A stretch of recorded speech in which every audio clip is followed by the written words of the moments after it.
Sir ഇപ്പോൾ മാട്ടുപ്പെട്ടി മച്ചാൻ, ഇപ്പോൾ മുകേഷും അതുപോലെ തന്നെ നവാസ് എന്ന് പറയുന്നൊരു കഥാപാത്രം മെയിൻ ആയിട്ട് വരുന്നു. പിന്നെ ശിങ്കാരവേലൻ അല്ലേ, സുന്ദരപുരുഷൻ, ഇത്തരത്തിലുള്ള വളരെ മനോഹരമായ ചിത്രങ്ങൾ, ഒന്ന് ചിരിക്കണം ഒക്കെ, നമുക്ക് മതിമറന്ന് ആസ്വദിക്കണം സാധനം പോലെയുള്ള കുറച്ചുകൂടെ ഗൗരവമായ തീമുള്ള സിനിമകൾ. അപ്പോൾ ഇത്തരത്തിലുള്ള സിനിമകളെയൊക്കെ ഇരുകൈ നീട്ടി സ്വീകരിച്ചിരുന്ന ഒരു മലയാളി കാലമുണ്ടായിരുന്നു. പക്ഷേ പിന്നീട് കാലം മാറിയപ്പോൾ നമ്മൾ ന്യൂജൻ എന്ന് വിളിക്കുന്ന കുറച്ച് ആൾക്കാർ വരികയും അവർക്ക് ഈ പറയുന്ന തെലുങ്കിലെയും തമിഴിലെയും മാസിനെ വേണമെന്ന് ആഗ്രഹിക്കുകയും ചെയ്തു. അങ്ങനെയുള്ളൊരു സിനിമയുടെ കാലത്തേക്ക് വന്നു. അപ്പോൾ എന്ത് പറ്റിയെന്ന് പറഞ്ഞാൽ ഡ്രഗ്സിൻ്റെ അല്ലെങ്കിൽ എന്താ പറയുന്നത് ഈ പറയുന്ന മാഫിയവൽക്കരണത്തിൻ്റെയൊക്കെ പിടിയിലേക്ക് മലയാള സിനിമ പിടിയിലാകപ്പെട്ടു. ഇത് സോഷ്യൽ മീഡിയയാണ് ഇന്ന് പ്രധാനമായും ചർച്ച ചെയ്തത്. സാറ് സോഷ്യൽ മീഡിയയ്ക്ക് മുമ്പും ഉണ്ടായിരുന്നു, ശേഷവും ഉണ്ടായിരുന്നു. എങ്ങനെ ഒന്ന് കമ്പയർ ചെയ്യാൻ പറ്റും സാറിൻ്റെ ആ സിനിമയുടെ നിറഞ്ഞിരുന്ന കാലവും ഇപ്പോഴത്തെ ഈ സോഷ്യൽ മീഡിയ കാലവും?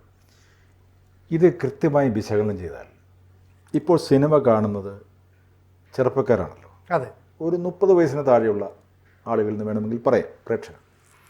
അവർ വയലൻസ് ഭയങ്കരമായിട്ട് ഇഷ്ടപ്പെടുന്നു.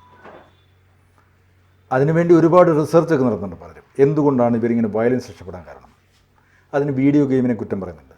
വീഡിയോ ഗെയിം നിരന്തരമായി കാണുന്ന കുട്ടികൾ അവരുടെ ചെറുപ്പം മുതൽ അത് കണ്ടു വളർന്നിട്ട് മനുഷ്യനെ വെടിവെച്ച് കൊല്ലുന്നതും രക്തം ചിതറുന്നതൊന്നും അവർക്കൊരു പ്രശ്നമല്ല. അങ്ങനെ ഒരു മാനസികാവസ്ഥയിൽ വളർന്നു വരുന്ന കുട്ടികൾ അവർ പ്രേക്ഷകരായി വരുമ്പോൾ അവർ വയലൻസ് ഇഷ്ടപ്പെടുന്നു. ഈ അടുത്ത കാലത്ത് വന്ന കുറേ വയലൻസ് സിനിമകൾ അറിയാം. ഇപ്പം കില്ലെന്ന് പറഞ്ഞൊരു സിനിമയ്ക്കാണ് എനിക്ക് തോന്നുന്നത് ഈ കാലഘട്ടത്തിൽ അങ്ങനെ ഒരു സങ്കല്പിക്കാൻ കഴിയാത്ത രീതിയിലുള്ള അതിക്രൂരമാണ്. എന്നാൽ നമ്മളെപ്പോലുള്ളവർക്ക് അല്ലെങ്കിൽ എന്നെപ്പോലുള്ളവർക്ക് ആ സിനിമ കാണുമ്പോൾ മനസ്സ് മടുത്തു പോകും. രക്തം ചിതറുന്നു, തല ചിതറുന്നു, ഗർഭിണിയുടെ വയറ് കുത്തിക്കീറി കുട്ടിയെ പുറത്തെടുക്കുന്നു. ഇങ്ങനെയുള്ള സീക്വൻസുകൾ കാണുമ്പോൾ ഇത് കൈയടിച്ച് സ്വീകരിക്കുന്ന ചെറുപ്പക്കാർ, ഈ ഒരു വ്യത്യാസം അന്നത്തെ സിനിമയ്ക്കും ഇന്നത്തെ സിനിമയ്ക്കും ഉണ്ടാകും. ഇപ്പം ഞാൻ മാട്ടുപ്പെട്ടി മച്ചാനെ കുറിച്ച് പറയുകയാണെങ്കിൽ 30 വർഷം മുമ്പ് വന്ന സിനിമ, അന്ന് അതിൽ ജഗതി ശ്രീകുമാറും ഒടുവിൽ കൃഷ്ണനുമാണ് പ്രധാന വേഷം ചെയ്തിരിക്കുന്നത്. അതെ, മുകേഷ്, ബൈജു എന്നൊന്നും പറഞ്ഞാൽ അന്ന് താരമൂല്യമുള്ള ആർട്ടിസ്റ്റുകളല്ല. മൂന്നാമതൊരു കഥാപാത്രം ചെയ്തിരിക്കുന്ന പുതുമുഖമായ നവാസാണ്. ചെറിയ മിമിക്രിയിലൊക്കെ കണ്ടല്ലോ. അപ്പം നമുക്ക് ആ സബ്ജക്റ്റിലുള്ള ഒരു കോൺഫിഡൻസ് ഉണ്ടായിരുന്നു. സബ്ജക്റ്റ് എന്ന് പറഞ്ഞാൽ ആ ഹ്യൂമർ അത്യാവശ്യം ടൈമിംഗ് ഉള്ള ആർട്ടിസ്റ്റിനെ വെച്ച് ചെയ്താൽ അത് നന്നാവുമെന്നുള്ളൊരു കോൺഫിഡൻസിലാണ് പോകുന്നത്. അന്ന്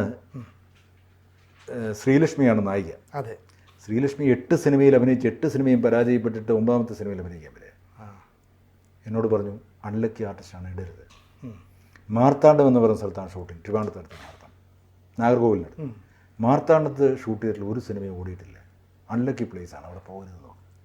അപ്പം ഞാനതിന് മറുപടി പറഞ്ഞു, ശ്രീലക്ഷ്മി അൺലക്കി, ലൊക്കേഷൻ അൺലക്കി, ഞാനും അൺലക്കി, അതുപോലെ വലിയ സൂപ്പർ ഹിറ്റ് സിനിമകളൊന്നും ചെയ്തിട്ടില്ല. എന്നാൽ പിന്നെ ഈ എല്ലാ നെഗറ്റീവും കൂടെ ചേർന്നാൽ ചിലപ്പോൾ അത് പോസിറ്റീവ് ആയാലും പറഞ്ഞാൽ ഞാൻ അങ്ങോട്ട് പോകുന്നത്. അതൊരു തമാശ പറഞ്ഞതേ ഉള്ളൂ. പക്ഷേ ഒരു 5-8 വർഷം മുമ്പ് പ്രിയദർശൻ പറഞ്ഞൊരു കാര്യമുണ്ട്. ഞങ്ങളൊരു ട്രിവാൻഡ്രത്ത് ഒരു മീറ്റിങ്ങിൽ ഇങ്ങനെ ഇരിക്കും. കോമഡി സിനിമ ചെയ്യണമെന്ന് താല്പര്യമുണ്ട്, പക്ഷേ ആരുണ്ടോ നമുക്ക് ആർട്ടിസ്റ്റ്? ആ നിരയിലുണ്ടായിരുന്ന എല്ലാ കോമഡി ആർട്ടിസ്റ്റുകളും പോയി, നമ്മളെ വിട്ടുപിരിഞ്ഞു പോയി. ഇപ്പോൾ ഇന്നസെൻ്റ് ചേട്ടൻ, എന്തിന് നെടുമുടി വേണിച്ചേട്ടനടക്കം എല്ലാവരും പോയി. ഒരു ലിസ്റ്റ് ഓഫ് ആർട്ടിസ്റ്റിൻ്റെ ഒരു ലിസ്റ്റ് എടുത്താൽ കൊച്ചിങ്ങനീഫ, ഒടുവിൽ കൃഷ്ണൻ, CI പോൾ, അങ്ങനെ പറഞ്ഞു വന്നാൽ ഞാൻ പറയില്ലേ, കോമഡി ചെയ്യുന്ന എല്ലാവരും നഷ്ടപ്പെട്ടു. ഇന്ന് അതേപോലെ കോമഡി ചെയ്യാൻ കഴിയുന്ന ആളുകളില്ല. അപ്പോൾ ഹ്യൂമറസ് എന്ന് പറയുന്നത് ഒരു സ്പോണ്ടേനിയസ് ആയിട്ട് വരുന്നതാണ്. ഇപ്പം നമ്മളൊരു സിനിമ എടുക്കുമ്പോൾ എഴുതി വെച്ചത് മാത്രമല്ലല്ലോ, ആ ലൊക്കേഷനിൽ അപ്പോൾ അവരുടെ കോൺട്രിബ്യൂഷൻ ഉണ്ട്.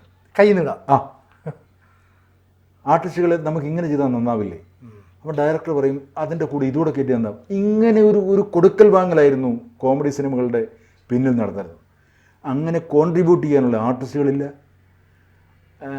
പിന്നെ ഈ പ്രേക്ഷകർക്ക് നിരന്തരമായി എന്ത് കൊടുത്തുകൊണ്ടിരിക്കുന്നു അതാണ് പ്രേക്ഷകർ സ്വീകരിക്കുക. ശരിക്കും പറഞ്ഞാൽ നേരത്തെ ഒരാൾ പറഞ്ഞതുപോലെ 10 ദിവസം അടുപ്പിച്ച് പലവിധം പായസങ്ങൾ നമുക്കിങ്ങനെ തന്നുകൊണ്ടിരിക്കുകയാണ്.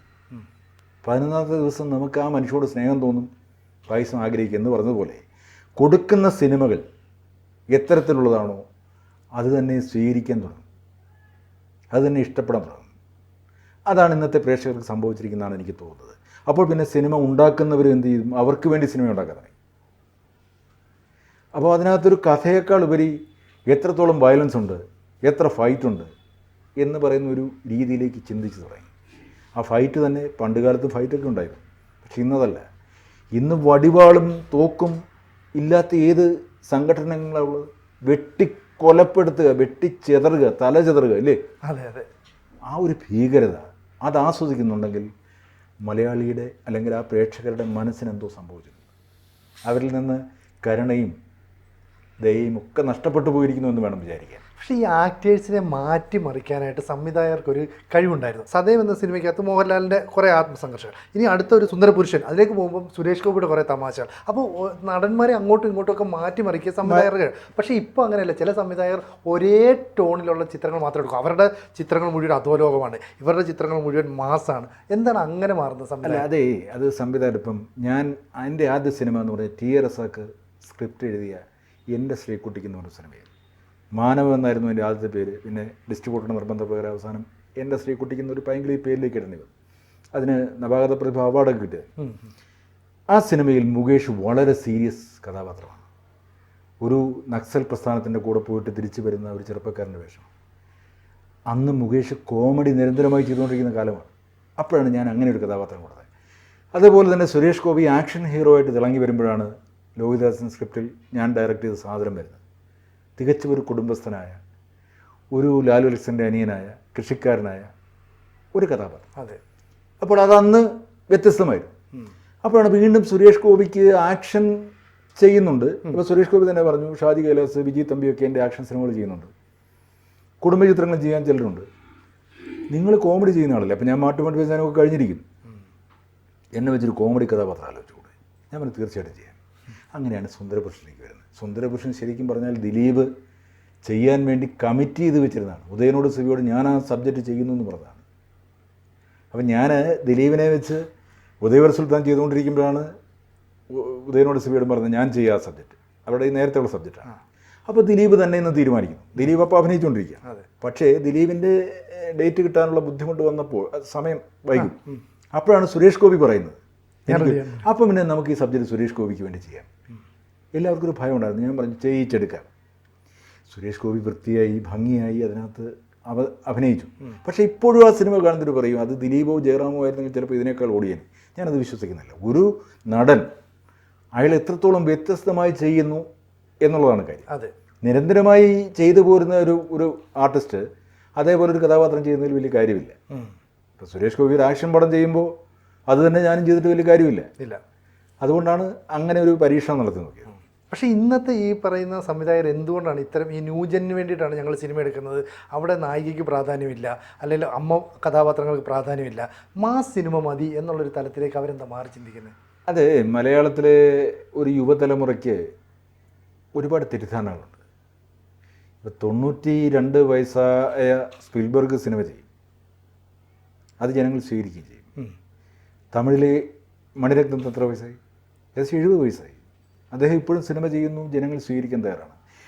ഈ കേരളത്തിലേക്ക് വരുമ്പോൾ കുറച്ച് സീനിയറായി പോയാൽ അതൊരു വലിയ തെറ്റാണ്, കുറ്റമാണെന്നാണ്. അപ്പോൾ ഹരിഹരനോ? അതെ, അല്ല ഞാൻ പറഞ്ഞത് ഹരിഹരൻ സാറിന് യുവാക്കൾ ഡേറ്റ് കൊടുക്കും, എനിക്ക് തോന്നുന്നില്ല. അവർക്ക് ഭയമാണ്. അപ്പം ഞാൻ പേര് പറയാതെ പറയാം. ഈ പുതിയ തലമുറയിലെ ചില താരങ്ങൾ ഹിറ്റ് പടങ്ങളൊക്കെ ചെയ്തവരാണ്. അവർ വളരെ പ്രശസ്തരായ സൂപ്പർ ഹിറ്റ് സിനിമകൾ ചെയ്ത, അവാർഡുകൾ നടന്മാർക്ക് വാങ്ങിക്കൊടുത്ത സിനിമകൾ ചെയ്ത സംവിധായകർ അവരുടെ പ്രൊഡക്ഷൻ മാനേജർ സമീപിക്കുമ്പോൾ ചെയ്യാൻ ബുദ്ധിമുട്ടാണെന്ന് പറയുന്നു. പടം ആ ഡയറക്ടർക്ക് വേണ്ടി ചെയ്യാൻ ബുദ്ധിമുട്ടാണെന്ന് പറഞ്ഞു. എന്താണെന്നറിയോ? അവർക്ക് അവിടെ റെസ്പെക്റ്റ് കൊടുക്കേണ്ടി വരും, അവരെ ബഹുമാനിക്കണം. അല്ലെങ്കിൽ അവർ പറയണം നാളെ 7 മണിക്ക് ലൊക്കേഷൻ എന്ന് പറഞ്ഞാൽ ഷൂട്ടിംഗ് തുടങ്ങണമെന്ന് പറഞ്ഞാൽ ഇവർക്ക് വരേണ്ടി വരും. എന്നാൽ തോളിൽ കൈയിടുന്ന, ആ ചുണ്ടിൽ നിന്ന് സിഗരറ്റ് മേടിച്ച് ഈ ചുണ്ടിൽ വെച്ച് വലിക്കുന്ന സൗഹൃദമുള്ളവരാണെങ്കിൽ മച്ചപ്പി നാളെ ഞാനില്ല കേട്ടോ, അല്ല മച്ചപ്പി നാളെ നമുക്കൊരു 11 മണിക്ക് തുടങ്ങിയാൽ ആയിക്കോട്ടെ മച്ചപ്പി എന്ന് പറയുന്ന. അതുകൊണ്ടാണല്ലോ ഇന്ന് ഷൂട്ട് 100 ദിവസവും 130 ദിവസമൊക്കെ ആകുന്നത്. എന്തിനാണ് ഇത്രയും സമയമെടുത്ത് സാധാരണ സിനിമകൾ? ഇപ്പോൾ ഞാൻ എമ്പുരാൻ എന്ന് പറയുന്ന പോലെയുള്ള സിനിമകളല്ല, പല രാജ്യങ്ങളിൽ ചെയ്യേണ്ട സിനിമ, പല അതേപോലെ വലിയ സിനിമകൾ, അതേക്കുറിച്ച് ഞാൻ പറയുന്നില്ല. ചില ചെറിയ സിനിമകൾ പോലും 120 ദിവസം 130 ദിവസം 140 ദിവസം ഷൂട്ടെന്ന് പറയും. ഞാൻ കഴിഞ്ഞ ദിവസം ഒരു ചർച്ചയിൽ ഒരു വനിതാ നിർമ്മാതാവ് സിനിമ 8 നില പൊട്ടിപ്പോയി. ആ സിനിമ 35 ദിവസം കൊണ്ട് തീർക്കാമെന്ന് പറഞ്ഞിട്ട് 69 ദിവസമായത്രേ. എത്ര ബഡ്ജറ്റ് ആയല്ലേ? അപ്പം ഞാൻ ചോദിച്ചു എന്താണ് കാര്യം. അവൻ പറഞ്ഞു വെളുപ്പിന് 3 മണി വരെ കറങ്ങി നടക്കുകയാണ് ഡയറക്ടറും അസിസ്റ്റൻ്റ് ഡയറക്ടേഴ്സും എല്ലാം. അവർ വലിയ കൂടിയോണ്ടൊന്നും എനിക്കറിഞ്ഞുകൂടാ. എന്നിട്ട് വന്ന് കിടന്നിട്ട് രാവിലെ എഴുന്നേൽക്കുന്ന 9-9:30 മണിയാവും. പിന്നെ സെറ്റിലെത്തും 11 മണിയാവും. പിന്നെ ഈ ഞങ്ങളുടെ കാലത്ത് അല്ലെങ്കിൽ കുറച്ച് സീനിയേഴ്സ് പഠനം ചെയ്യുന്ന കാലത്ത് അന്ന് ഫിലിമിലായിരുന്നല്ലോ ഷൂട്ടിങ്. അതെ. ഈ മോണിറ്ററോ സംവിധാനങ്ങളൊന്നുമില്ല, സ്പോട്ട് എഡിറ്റിംഗ് ഇല്ല, ഒന്നുമില്ല. നമ്മുടെ ഒരു കാൽക്കുലേഷൻ, നമ്മളൊരു സീൻ ഡിവൈഡ് ചെയ്ത് ഷൂട്ട് ചെയ്യുന്നു, ക്യാമറമാനെ വിശ്വസിക്കുന്നു. ഫസ്റ്റ് ഫ്രെയിമും ലാസ്റ്റ് ഫ്രെയിമേ നമുക്ക് ക്യാമറയെ കൂടെ നോക്കാൻ പറ്റുള്ളൂ. പിന്നെ ആർട്ടിസ്റ്റിനെ മാത്രം ശ്രദ്ധിച്ച് നിൽക്കുന്നു, അവരുടെ പെർഫോമൻസ് കാണുന്നു. ബാക്കി ഷോട്ടിൽ മിസ്റ്റേക്ക് ഒന്നും വരില്ല എന്ന് ക്യാമറമാനെ വിശ്വസിക്കുന്നു. നമുക്കാണല്ലോ എക്സ്പീരിയൻസ്ഡായ ക്യാമറമാനെ വെക്കും. എന്നിട്ട് എഡിറ്റിംഗ് റൂമിൽ പോയി ഇത് പ്രിൻ്റ് അടിച്ച് വന്ന് എഡിറ്റിംഗ് റൂമിൽ കാണുമ്പോഴാണ് അറിയുന്നത് ഇത് നമുക്കിതാണ്. അപ്പം നമ്മുടെ മനസ്സിലാണ് സിനിമയുള്ളത്, സംവിധായകരുടെ മനസ്സിലാണ് സിനിമ ഉണ്ടായത്. ഇന്നതല്ല. ഇന്ന് ഒരു സിനിമ 4 ക്യാമറയൊക്കെ വെച്ചങ്ങ് ഷൂട്ട് ചെയ്യും, ഒരു സീൻ. എന്നിട്ട് സ്പോട്ട് എഡിറ്റർ അവിടെ നിന്ന് എഡിറ്റ് ചെയ്യുകയാണ്. ആർട്ടിസ്റ്റുകൾ വന്ന് ഈ മോണിറ്ററിന് മുമ്പിൽ നിൽക്കുകയാണ്. ഇത് എഡിറ്റ് ചെയ്ത് വരുന്ന അത്രയും സമയം കഴിഞ്ഞിട്ട് ഇത് കണ്ടിട്ട് ഇതിൽ വല്ലതും കറക്ഷൻ ഉണ്ടോ എന്ന് ആലോചിച്ചിട്ട് അടുത്ത സീനിലേക്ക് പോകും. മണിക്കൂർ എത്ര കഴിയുന്നു എന്ന് ആലോചിക്കണം. ഇപ്പോൾ സെറ്റിൽ സംഭവിക്കുന്നതാണ്. ഇങ്ങനെ ഇത് നിർമ്മാതാക്കൾ ബുദ്ധിമുട്ടുകൾ. എന്നാൽ സീനിയേഴ്സ് ആയിട്ടുള്ള ഡയറക്ടേഴ്സിന് ഡേറ്റ് കൊടുക്കാൻ ഈ താരങ്ങൾ തയ്യാറാവുന്നില്ല. അതിനവരുടെ ഒരു ഭാഷയുണ്ടല്ലോ, അമ്മാം വൈബ്, ഓഡേ സിൻഡ്രോം എന്നൊക്കെ പറയും.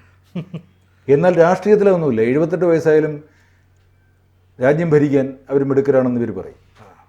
സിനിമയിൽ എക്സ്പീരിയൻസ് ഉള്ളത് നല്ലതല്ലേ? അതെ. ഇപ്പോൾ തരുൺമൂർത്തി എന്ന് പറയുന്ന ചെറുപ്പക്കാരൻ ചെയ്ത സിനിമ സത്യനന്ദിക്കാടോ സുബിമലയിലോ ചെയ്ത സിനിമയ്ക്ക് അപ്പുറമല്ല. അവരൊക്കെ ചെയ്തൊരു ജോണറുള്ള സിനിമയാണ്. ആ സിനിമ ജനങ്ങൾ ഏറ്റെടുത്തില്ലേ? ഇത് ചിലപ്പോൾ സുബിമലയില ചെയ്തെങ്കിൽ പറയും ഒരു പഴയ സ്കൂൾ തന്നെ എന്ന് പറഞ്ഞേക്കാം.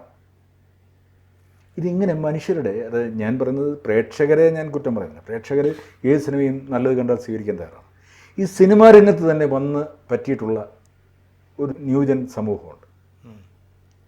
അവർ പറഞ്ഞു വരുത്തുന്ന ചില കാര്യങ്ങളുണ്ട്. പിന്നെ കുറേ സീനിയേഴ്സ് ആയിട്ടുള്ള ഡയറക്ടേഴ്സ് എന്നൊക്കെ പറഞ്ഞ് സ്ട്രിക്റ്റ് ആയിരിക്കും. ലൊക്കേഷൻ കിടന്ന് അലമ്പ് കാണിക്കാനോ അവിടെ ലഹരി ഉപയോഗിക്കാനോ ഒന്നും സമ്മതിക്കില്ല. അവർ വിളിച്ച് ബാൻ ചെയ്യും. അപ്പോൾ അത് അംഗീകരിക്കാനോ സഹിക്കാനോ ഉള്ള മനസ്സില്ല. എന്തായാലും പഴയ കാലത്തെ സിനിമയും പുതിയ കാലത്തെ സിനിമയും തമ്മിലുള്ള വ്യത്യാസമാണ് പ്രശസ്ത സംവിധായകനായ ജോസ് തോമസ് നമ്മളുമായിട്ട് പങ്കുവച്ചത്. എന്തായാലും മലയാള സിനിമ പടവുകൾ കയറുകയാണോ ഇറങ്ങുകയാണോ എന്നുള്ള കാര്യം പ്രേക്ഷകർ തന്നെ തീരുമാനിക്കുക. കൂടുതൽ വാർത്തകളും വിശേഷങ്ങളും നിങ്ങളിലേക്ക് എത്താൻ ABC മലയാളം സബ്സ്ക്രൈബ് ചെയ്യുക, ബെൽ ബട്ടണും അമർത്തുക.